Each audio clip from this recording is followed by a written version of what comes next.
una serie de autores. Entonces, lo que nosotros vamos a hacer es tratar de tocar algunos puntos importantes de lo que es vasculitis y las patologías más frecuentes que se presentan a nivel de consulta externa y a nivel hospitalario. Entonces, ¿qué entendemos con vasculitis? Las vasculitis son un grupo de enfermedades que se caracterizan porque presentan un proceso inflamatorio a nivel de los vasos sanguíneos, o sea, vénulas arteriolas, determinando así un deterioro y obstrucción del flujo sanguíneo y alterar la pared integral de cada vaso. Entonces, lo que las vasculitis se caracterizan es por la erupción dérmica. O sea, podemos encontrar petequias, podemos encontrar eritema, muchas veces podemos encontrar hematomas, equimosis a nivel de la piel. Entonces, ahí tienen una figura viendo una imagen cómo se presenta un proceso vasculítico. En el aspecto etiopatogénico es de causa desconocida en la mayoría de estos síndromes. Pero puede haber ciertas noxas que pueden alterar el flujo vascular, como ser procesos infecciosos bacterianos, a veces virales, que pueden alterar el flujo sanguíneo y la pared vascular. También puede ser producida por un proceso autoinmune, por el depósito de inmunocomplejos a nivel del endotelio vascular. ¿Sí? Me refiero, por ejemplo, a la artritis reumática, el lupus. Pueden darnos síndromes vasculíticos. También puede ser producida por una serie de fármacos o tóxicos, como son los procesos alérgicos, los que nos van a dar erupción dérmica, el rash alérgico. Entonces tenemos procesos infecciosos, autoinmunes y ciertas sustancias químicas o tóxicos o fármacos que pueden producir esta enfermedad. De hecho, la clasificación de las vasculitis, nosotros tenemos las vasculitis de pequeño vaso, de medianos vasos y de grandes vasos. De pequeños vasos existe una serie de entidades. Por ejemplo, tenemos el síndrome de Wegener o la granulomatosis de Wegener, la poliangitis microscópica y el síndrome de Church-Strauss. También tenemos las vasculitis de pequeños vasos asociados a complejos inmunes, como es la púrpura de Haenel-Schönlein, la crioglobulinemia, las vasculitis urticarial por hipocomplementemia, el síndrome de Gutt-Pasteur, el síndrome de Behçet, la enfermedad de suero, y secundaria al lupus, artritis y el síndrome de Sjögren, o también secundaria a drogas e infecciones. Puede ser también producido por ciertos tipos de paraneoplásicos, o sea, neoplasias de tipo linfoproliferativo, mieloproliferativo y carcinomas. Y también asociada a enfermedad intestinal inflamatoria. O sea, esto nos dan las vasculitis de pequeño vaso. Tenemos las vasculitis de medianos vasos, la poliarteritis nodosa y la enfermedad de Kawasaki. Estas dos enfermedades es muy raro ver acá en nuestro medio, ¿no? Por eso se lo menciona solamente los de mediano vaso. Los de grandes vasos existen en raras ocasiones. Tenemos la arteritis de células gigantes y la arteritis de Takayasu. Vamos a revisar estas dos enfermedades, que es muy importante, donde se produce a nivel del callado de la aorta.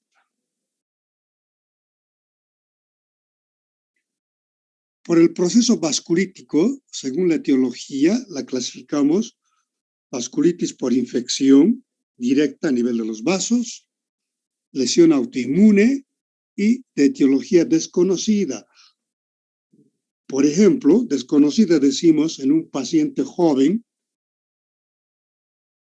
que tiene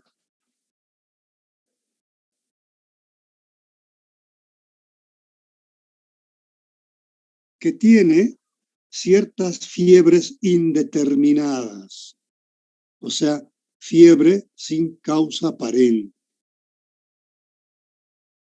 O pacientes jóvenes que tengan insuficiencia cardíaca, un proceso cerebral, una trombosis, nos pueden dar fiebres indeterminadas. A eso llamamos de etiología desconocida.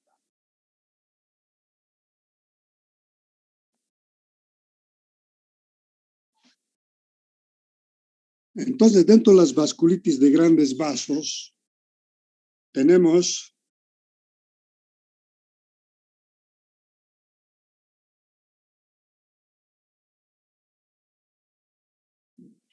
las arteritis de células gigantes y la arteritis de Takayasu. Vean ustedes cómo los vasos a nivel de la frente y región parietal se van dilatando.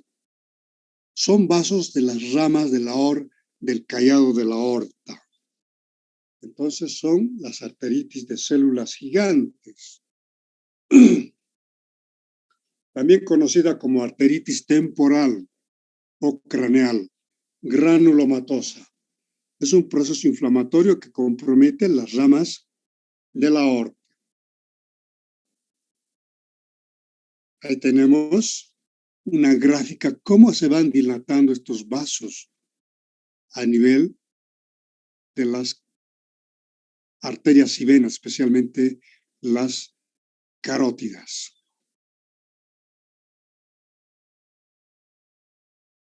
Esta enfermedad se presenta en el aspecto epidemiológico, una incidencia del 0,49 al 27% por 100,000 habitantes y personas mayores de 50 años.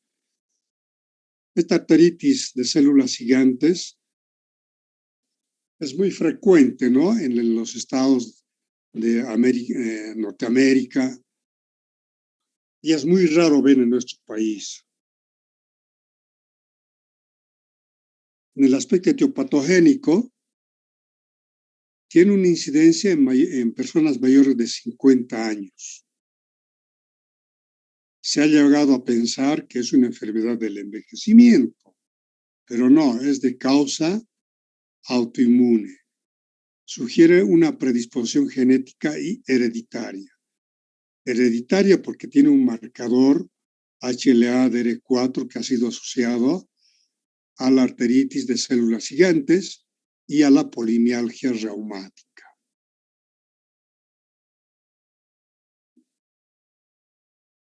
En el proceso inflamatorio, comúnmente se observa a nivel de las ramas de la aorta torácica, las arterias cervicales grandes o las ramas de la carótida externa. Ahí tenemos los grandes vasos que se presentan a nivel cerebral. Esta inflamación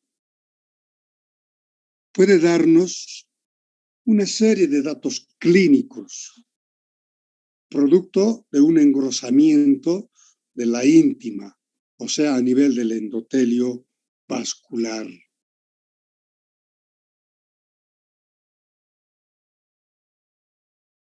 El inicio de estos síntomas puede ser rápidamente abrupto e insidioso. Puede estar presente por semanas o meses antes del diagnóstico. Puede presentarse como una cefalea, una fiebre en el 50% que puede llegar hasta 39, 40 grados centígrados. Puede haber fatiga, pérdida de peso, anorexia.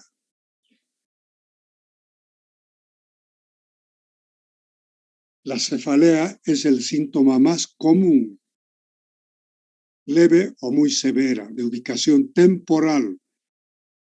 Podemos palpar ciertos nódulos dolorosos a nivel de estas arterias o vénulas. Ahí vemos cómo existe la dilatación de estas arteriolas a nivel frontal, frontoparietal.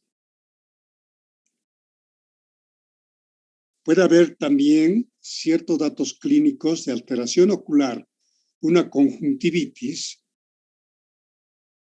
que nos puede dar una disminución del campo visual y progresar hacia una ceguera total. Puede comprometerse a nivel o por un edema a nivel del disco óptico con infiltrados algodonosos o parches. Y puede haber una atrofia también del nervio óptico que nos condiciona disminución de la agudeza visual. Los síntomas neurológicos comúnmente son las neuropatías por isquemia cerebral transitoria, el ABC, o enfermedad cerebrovascular. Puede haber una claudicación. Hay reportes de gangrena en extremidades, el cuero cabelludo y la lengua debido a un estrechamiento vascular marcado. Esos son los síntomas neurológicos. A nivel respiratorio, nosotros vemos una tos crónica. Puede haber dolor en faringe, también puede presentarse una ronquera, que también puede haber un compromiso pulmonar con nódulos múltiples de este proceso vasculítico. Ahí tenemos una imagen radiológica del campo pulmonar con un área cardíaca un poco agrandado, ¿no? Especialmente el ventrículo izquierdo. Y los micronódulos a nivel de los campos pulmonares. También se presenta clínica a nivel de las arteritis de grandes vasos, comprometiendo particularmente las ramas de la aorta, del arco aórtico, la arteria subclavia, la axilar, las cuales pueden volverse o haber estrechamiento y producir una claudicación. Podemos encontrar soplo sobre dichas arterias y ausencia del pulso a nivel del cuello, brazos y el fenómeno de Raynaud.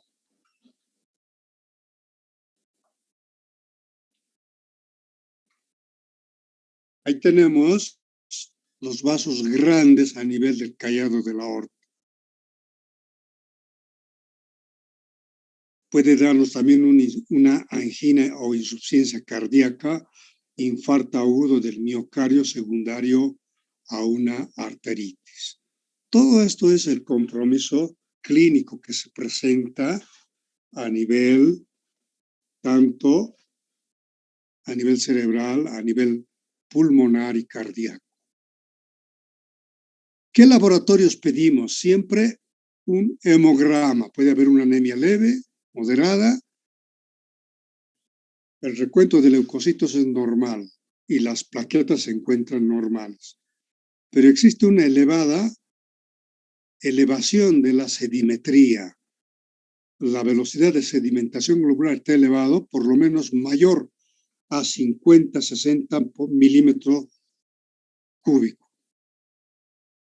Es un parámetro muy importante para el diagnóstico de la arteritis de células gigantes.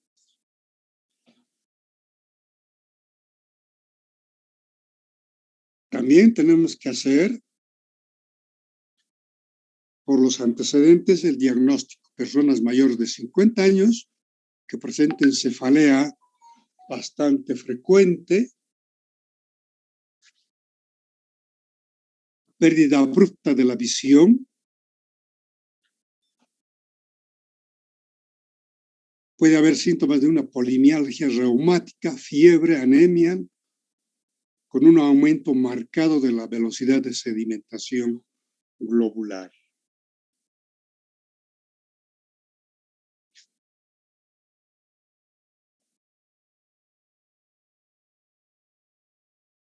Entonces pueden comprometer tanto a nivel de cabeza, cuello, tórax y brazo. Y te podemos auscultar áreas de soplos a nivel de las carótidas. Esto por el proceso obstructivo, ¿no? Porque hay un proceso de obstrucción a nivel del endotelio vascular o la íntima de estos vasos. Entonces, el diagnóstico, aparte de la clínica, pedimos la angiografía a nivel del arco aórtico, donde encontramos anormalidades o arterias o vasos tortuosos. También pedimos la resonancia magnética y la tomografía para detectar el compromiso de estas grandes arterias. Lo más frecuente es buscar con este método que es la angiografía, que nos da exactamente el lugar y la arteria comprometida. El tratamiento para estos casos siempre es el uso de corticoides, la prednisona, en dosis altas de 40 a 60 miligramos de prednisona. También podemos utilizar ciertos fármacos, los bolos de metilprednisolona, por el compromiso a nivel de la agudeza visual, y el uso de ciertos inmunosupresores, especialmente la ciclofosfamida en bolos. Otra patología es la arteritis de Takayasu. También compromete los vasos grandes a nivel del arco y la aorta descendente. Es una enfermedad granulomatosa. O sea, ¿qué es un granuloma? No es nada más que un proceso cicatrizal, queriendo reparar esa lesión a nivel del endotelio vascular. Es un proceso inflamatorio de etiología desconocida que afecta a grandes arterias y ocurre principalmente en niños y mujeres jóvenes. Se distribuye a nivel mundial. Se ha visto en los países especialmente asiáticos, en el Japón, donde se encontró aproximadamente 150 casos cada año. Tiene una relación de hombre-mujer de 4 a 1 y compromete en la edad de los 10 a 40 años. El aspecto patológico de esta enfermedad de la arteritis de Takayasu es un proceso inflamatorio, ¿no? Granulomatoso, o se forman granulomas en la adventicia, capas externas, y con progresión a una panarteritis puede comprometer las capas de la arteria aórtica, produciéndonos una perforación. Histológicamente se observa un infiltrado de linfocitos a nivel del granuloma, células plasmáticas, histiocitos, células gigantes de Langerhans, multinucleadas y ocasionalmente polimorfonucleares neutrófilos. Ese es el informe histopatológico. A esto añadimos la necrosis fibrinoide que se produce a nivel de estos vasos grandes. Entonces puede comprometerse la lámina elástica interna y externa de estos vasos, con un engrosamiento de la íntima por la cicatrización y trombosis secundaria, los que nos va a dar el granuloma a nivel del callado y las ramas grandes de la aorta. La clínica puede haber una fatiga, pérdida de peso, fiebre de bajo grado. A nivel musculoesquelético se compromete en el 50%. Puede haber una hipotrofia muscular, pérdida de fuerza muscular. A nivel de las arterias pulmonares, en el 50% el compromiso nos da una disnea de esfuerzo. Puede haber una hemoptisis, porque compromete las arterias pulmonares e hipertensión pulmonar. Por eso es que muchas veces hacemos el diagnóstico diferencial con la tuberculosis pulmonar por la hemoptisis. Dentro de la clínica del Takayasu hay una disminución del flujo sanguíneo cerebral. Puede darnos un vértigo, cefalea, convulsiones y hasta demencia, o sea, pérdida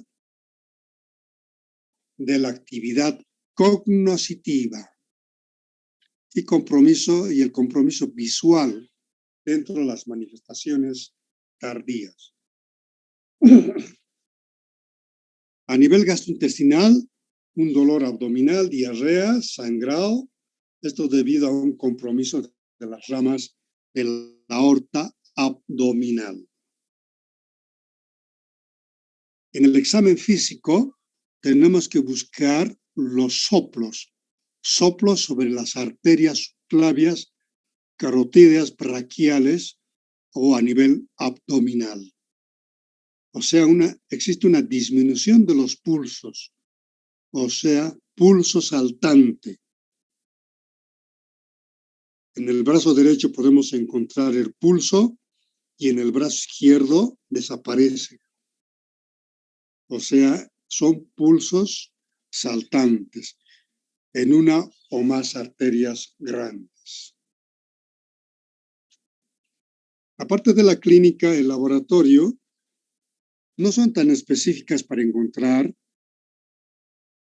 realizar el diagnóstico. Es común encontrar una anemia normocítica normocrónica, pero sí nos puede dar una BCG sumamente elevada y la proteína C reactiva, la alfa-2 globulina, están aumentadas. El perfil inmunológico, los ANAS, ANCAS, anti-DNA, son negativos.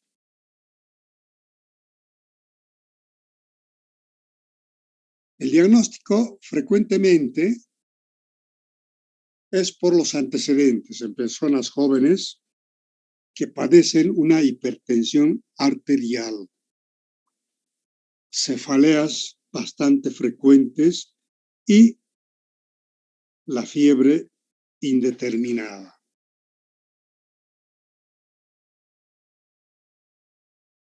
También realizamos medios de imagen, la arteriografía a nivel del arco aórtico y sus ramas, donde nos van a demostrar el granuloma a nivel de estos grandes vasos, con una obstrucción del lumen vascular.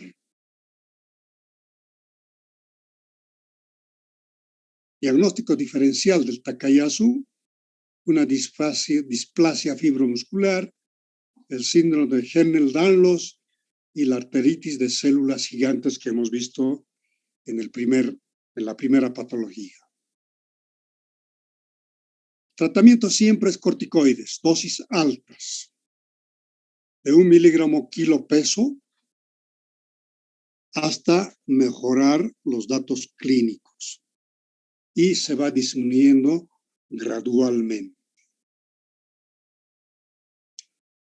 Aquí tenemos las vasculitis de mediano vasos, simplemente para nombrar la enfermedad de Kawasaki y la arteritis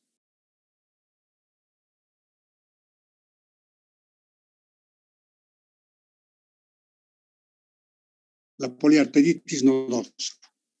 Esos son dos patologías no muy frecuentes en nuestro medio.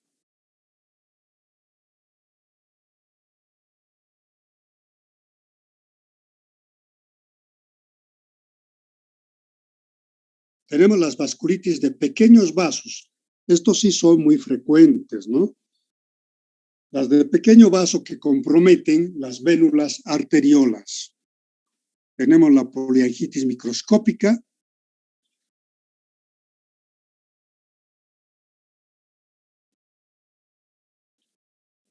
que se presenta en pacientes de 40, 50 años.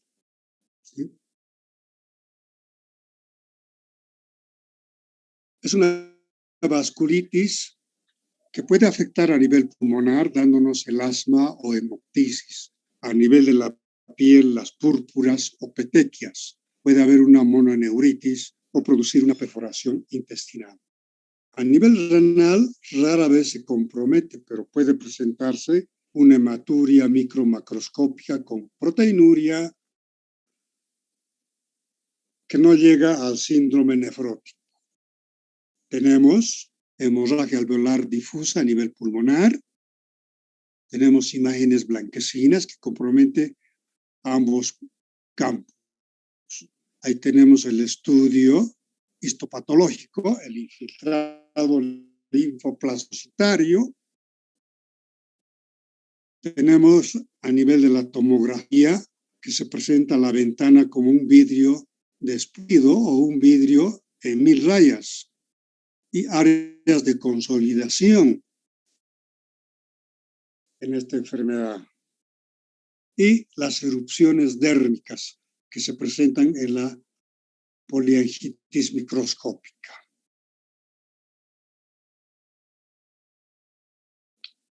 El diagnóstico es serológico. Pedimos el ANCA, anticuerpo anticitoplasma, que es positivo, y la serología o la biopsia cutánea, que nos puede dar el diagnóstico de la poliangitis microscópica. El tratamiento siempre es con ciclofosfamida y corticoides. Corticoides, dosis altas. Tenemos el síndrome de Chur-Strauss y Wegener. Ese es muy frecuente. Puede comprometer las vías respiratorias superiores. Es una vasculitis necrotizante de vasos pequeños con infiltrados eosinófilos que se presenta en el Chur-Strauss y los granulomas que se presenta también en el Wegener, que compromete las vías respiratorias a nivel de la trama broncopulmonar.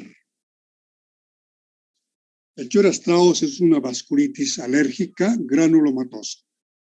Puede cursar con una tríada de asma, eosinofilia, vasculitis. Infiltrados pulmonares, púrpuras, nódulos, nefritis intersticial y una mononeuritis múltiple. O sea, es una vasculitis alérgica. En cambio, el Wegener es una vasculitis granulomatosa. Es un granuloma que se presenta a nivel de ambos campos pulmonares, que puede llegar hasta una hemoptisis. Y el diagnóstico es mediante el ANCA-C, ANCA citoplasmático. En cambio, para el Chur-Strauss es el ANCA periférico, ANCA-P o periférico.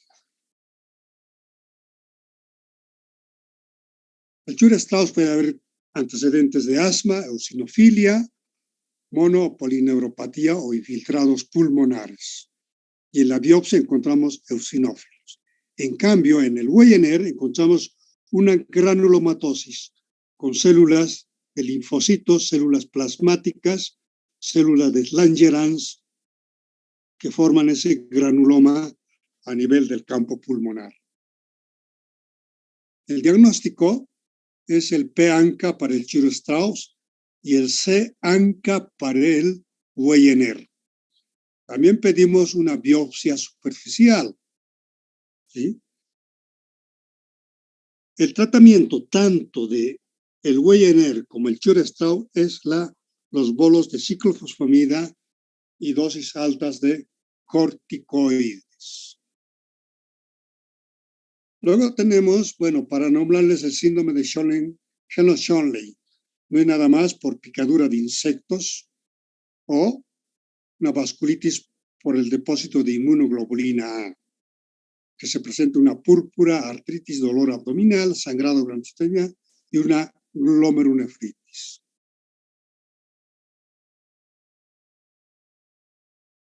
Ahí tenemos una imagen, el Heno-Schönlein. ¿Sí? Es muy raro ver el Heno-Schönlein. Nos hemos visto en pacientes que toman medicamentos antituberculostáticos, ¿no? Nos dan el síndrome de Heno-Schönlein.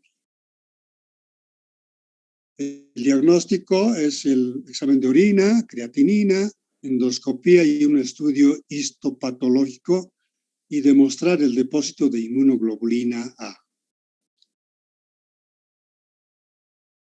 Bueno, jóvenes, hasta aquí el tema de vasculitis. Esto ustedes lo pueden ampliar mucho más en cualquier texto de reumatología. ¿Está bien? Entonces yo les he dado una pauta de lo que son las vasculitis de pequeño, mediano y grandes vasos. ¿Alguna pregunta que tengan?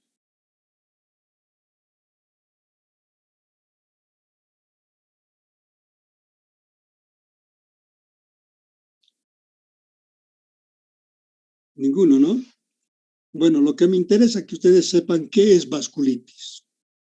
¿Cuál es la clasificación respecto al tamaño de los vasos? ¿Por qué se producen las vasculitis? ¿Sí? ¿Cuál es la clínica de cada uno de estas patologías? ¿Cómo podemos llegar al diagnóstico? Siempre es por medios de imagen y algunos por medios del laboratorio o el perfil inmunológico, especialmente los ANCAs, ANCA-C y el ANCA-P, que es el Wegener y el Church-Strauss. Muy bien, jóvenes, gracias por haberme escuchado. El próximo tema me parece que es osteoartrosis u osteoporosis. Pues nos veríamos de aquí a unos 15 días. Bueno, jóvenes, hasta luego. Ya me va a cortar esto. Hasta luego, nos vemos la próxima semana. Hasta luego, doctor. Hasta luego.